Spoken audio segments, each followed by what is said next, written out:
ಕಲಬುರ್ಗಿಯ ನೆಲದ ಕೊಂಡಗುಳಿಯ ಮಣ್ಣು, ಜ್ಞಾನ ದೀಪ ಬೆಳಗಿದ ಕವಿಮಣಿಯಣ್ಣು. ನಿಂಬಣಯ್ಯನ ಮಗ ದುರ್ಗಾದೇವಿಯ ಕೃಪೆ, ಧರ್ಮದ ಮಾರ್ಗದಲ್ಲಿ ನಡೆದು ಬಂದ ತಪಸ್ವಿ ರೂಪೆ.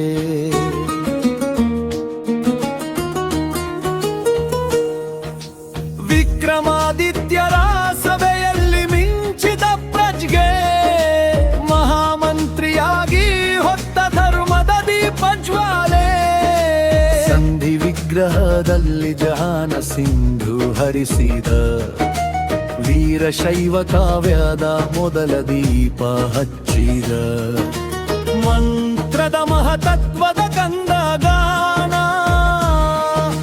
ಶೀಲದ ಸಾರ ಹೇಳಿದ ಜೀವಧ್ಯಾನ.